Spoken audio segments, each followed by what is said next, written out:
y hermandad. Nami Boam, Panselum Vela, unos calor. En todo el Perú, el Señor de los Milagros es patrón de todos los inmigrantes.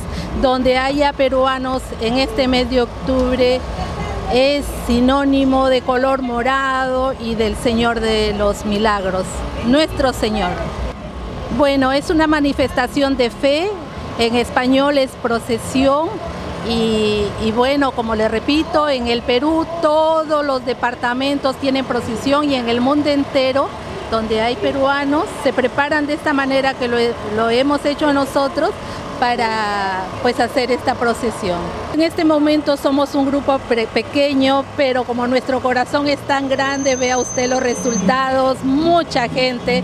Hoy estamos unidos, todos, diferentes países, agradeciendo también a Aruba que nos ha acogido.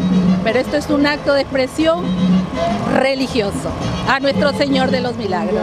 Así es, hemos tratado en lo posible en momentos tan difíciles que estamos viviendo, la necesidad de la paz mundial. Hemos invitado a los diferentes países que han participado y bueno, repito, los resultados se ven. Este año son 21 años que Perú realiza.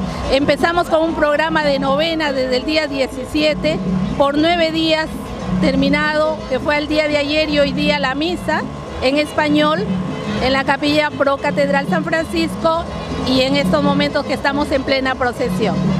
En este momento encontramos la representación de República Dominicana, pero hemos empezado con Aruba, hemos seguido con Perú, ahora República Dominicana, seguimos con Venezuela y nuevamente Perú. Tenemos una persona que se hará cargo de agradecer, pero yo también puedo hacer un agradecimiento en general a todos los que nos han apoyado, a las personas que están participando con su presencia.